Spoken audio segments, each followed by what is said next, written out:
From Vermont Public, this is The Frequency. I'm Mitch Wertlieb. It's Friday, April 4th, and here are today's headlines. State Treasurer Mike Pieciak says tariffs announced by President Trump on Wednesday could cost Vermont consumers more than $1 billion annually. And that figure doesn't include the potential hit to businesses that rely on global exports. Megan Sullivan with the Vermont Chamber of Commerce says retaliatory tariffs from countries targeted by Trump could shrink Vermont's access to foreign markets. And exports are critical for the economy, right? This is where we're sending products out and bringing money in. That is a huge benefit to the economy when we are bringing money in from outside of Vermont. That is how the state runs.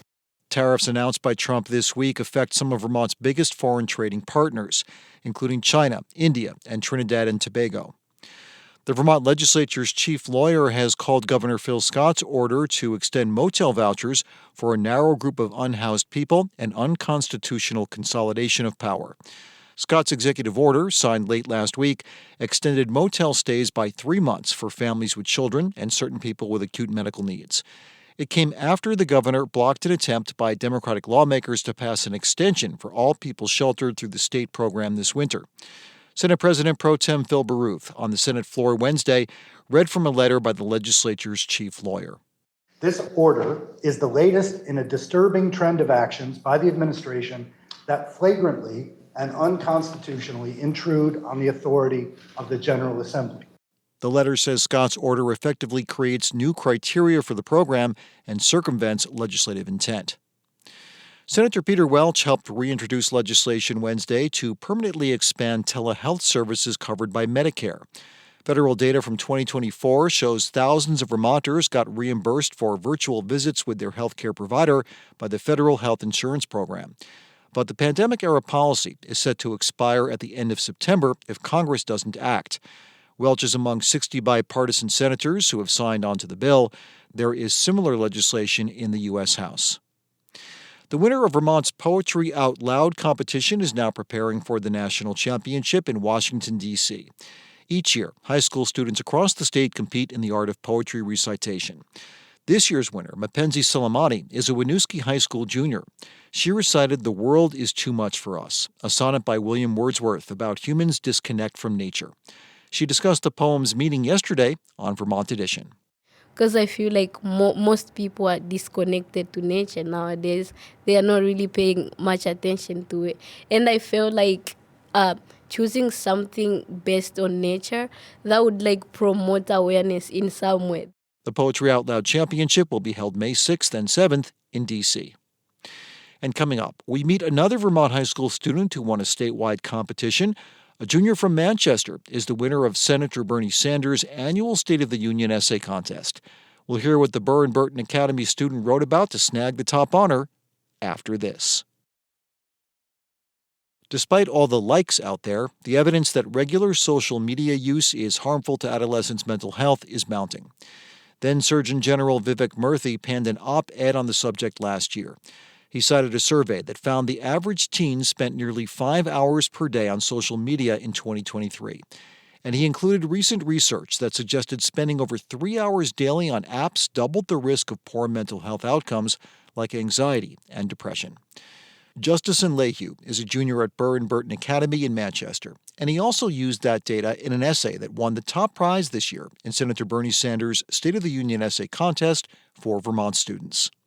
Justin, who goes by Jay, joined host Jen Jarecki to talk about his winning essay.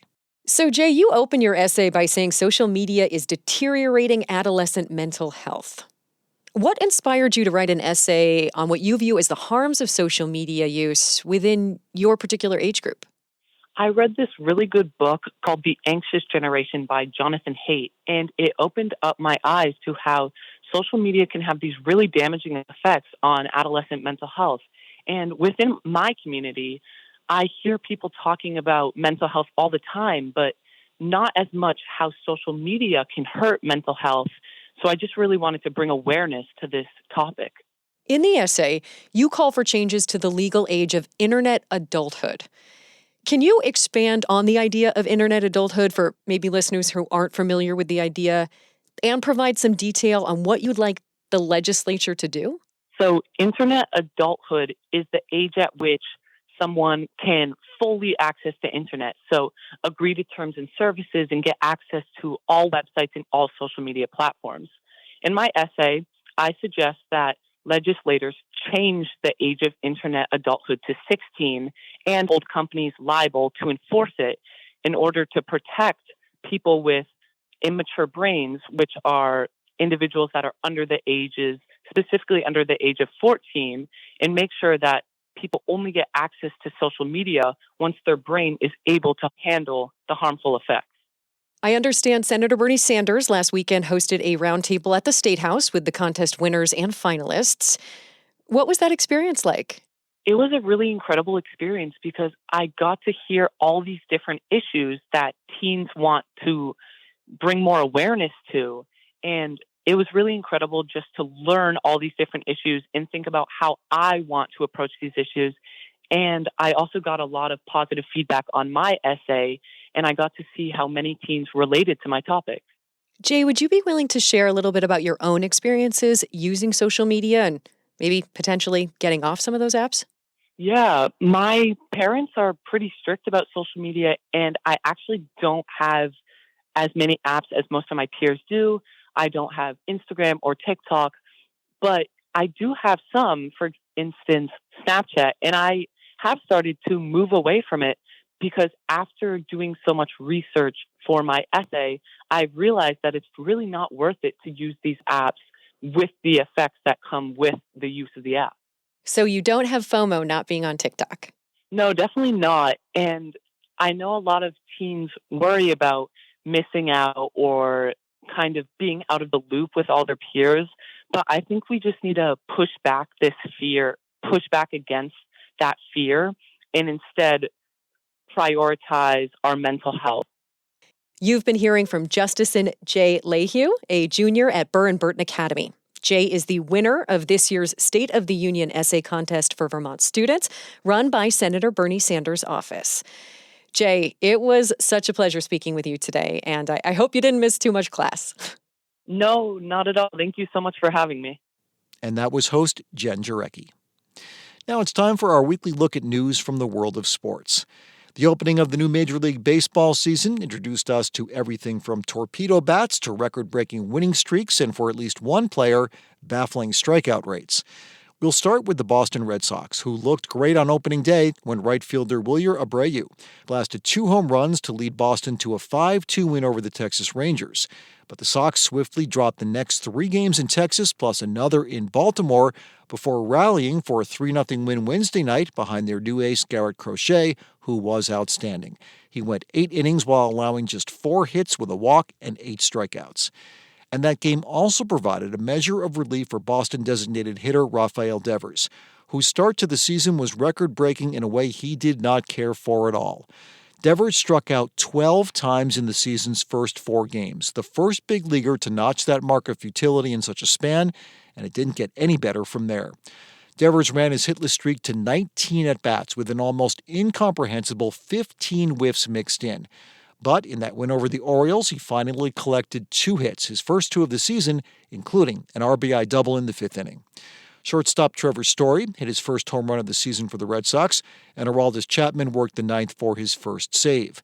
And there's no reason to push the panic button if you're a Red Sox fan. The Red Sox tagged on one more win on their opening road trip, defeating the Orioles 8-4 yesterday with long balls from Alex Bregman, Tristan Casas, and rookie Christian Campbell, who looks great in the early going, and they still have yet to play a game at home at Fenway Park. The New York Yankees sure didn't waste any time living up to their Bronx Bombers nickname coming out of the gate. In just their second contest of the new season, they set a franchise record for home runs in a single game, pummeling the Milwaukee Brewers with 9 long balls en route to a 20-9 victory. That brought a lot of attention to a new kind of lumber many of the Yanks were swinging in that game, a torpedo bat, which actually looks a little more like a bowling pin because it's designed to have a thicker barrel than a standard baseball bat. And before you cry foul, it's important to note 2 things. 1, while 5 of the 9 Yankees' home runs were produced with the new stick, 4 were not. And Aaron Judge, who hit a trio of dingers in that game, was not swinging for the fences with a torpedo bat. And second, the bats do comply with league specifications and are perfectly legal. So, much as I'd like to accuse the Yankees of cheating, in this case, they aren't. Also, players from other teams already use these torpedo bats, and it'll be interesting to see if they become even more popular outside the Bronx and if home run production throughout the league rises as a result. Over in the National League, the New York Mets have 765 million reasons to hope Juan Soto is worthy of the team paying him that much money to be their new outfielder. But another slugger they already had on the payroll is stealing the headlines early on. Pete Alonso led the Mets to a come-from-behind extra innings win over the Miami Marlins this week, blasting a 3-run homer that tied the score with 2 outs in the 8th inning, and the Mets then scored twice in the 11th inning for the victory. Alonso also doubled twice and finished with 4 runs batted in. Juan Soto did score 3 times for the Mets, who finished their season-opening road trip with an even 3 wins and 3 losses. Meanwhile, the LA Dodgers were busy rewriting the record books. Last year's World Series champs started the season a perfect 8-0 to surpass the 1933 Yankees for the best start to a season by a reigning champion. The 33 Yanks had Babe Ruth in their lineup, and the Dodgers have the 21st century version of the Bambino and Shohei Ohtani, who hit a tie-breaking home run in the 9th inning to top the Atlanta Braves 6-5 Wednesday night for the victory for LA that broke the record.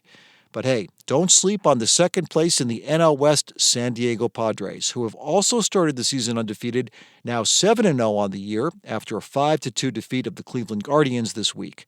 Sophomore outfielder Jackson Merrill hit a 2-run homer in that victory, and it's the first time in the Padres' 57-season history that they have started a campaign with 7 consecutive wins. In the NBA, the Boston Celtics were riding high on a 9-game winning streak before the Miami Heat cooled that down, beating Boston 124-103 this week behind a game-high 25 points from All-Star guard Tyler Hero. It might sound redundant, but the Heat are hot, now winners of 6 in a row after beating the defending champs in Boston. And the race for the last available wild card slot in the NHL's Eastern Conference, well, if it was a pickle jar, it'd be so tight even the Hulk would struggle to open it.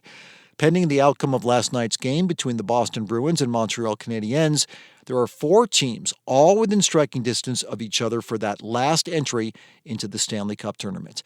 The New York Rangers and the Canadiens were tied for that slot. Again, that may have changed by today, but with another 8 games still left to play, it looks like it could come down to the very last day of the regular season to see who gets in.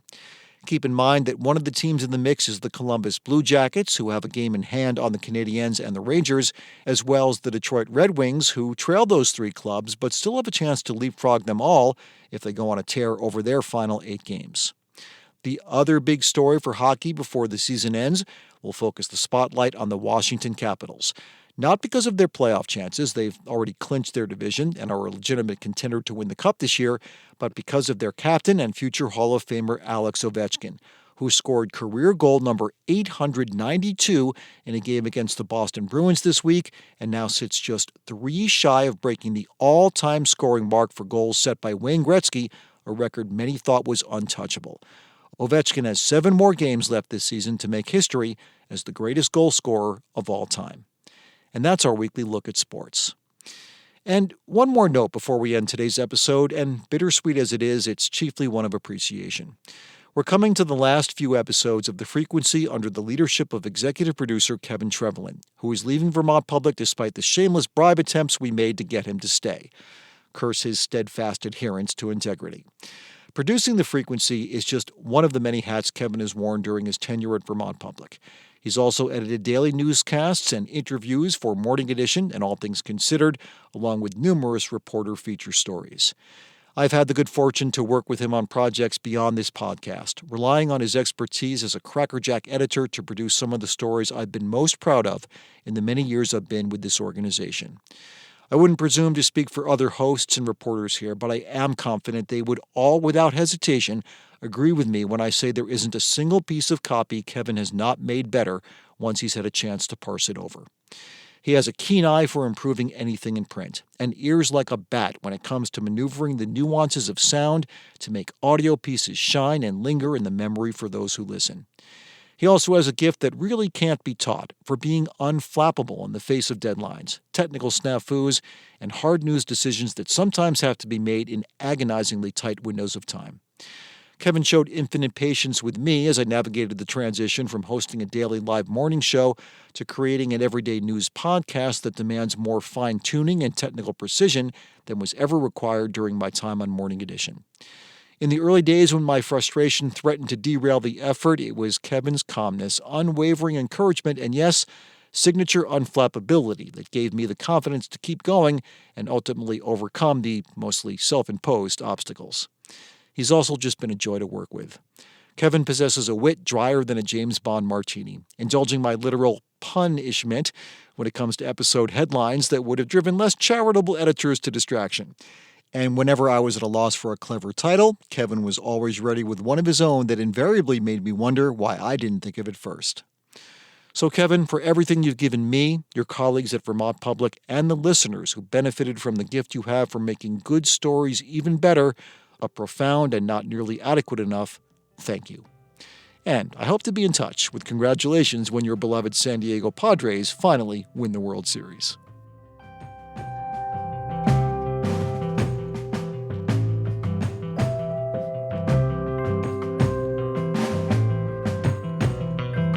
Thanks for listening to The Frequency today. We had additional reporting from Peter Hirschfeld, Carly Berlin, Elodie Reed, and Michaela Lafrac. Our executive producer is Kevin Trevelyan, and our music is by Blue Dot Sessions. I'm Mitch Wertlieb. I'll talk to you later.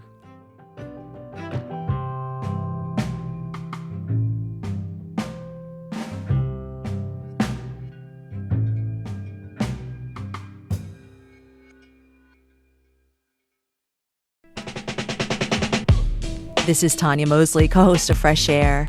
You'll see your favorite actors, directors, and comedians on late-night TV shows or YouTube. But what you get with Fresh Air is a deep dive. Spend some quality time with people like Billie Eilish, Questlove, Ariana Grande, Stephen Colbert, and so many more. We ask questions you won't hear asked anywhere else. Listen to the Fresh Air podcast from NPR and WHYY.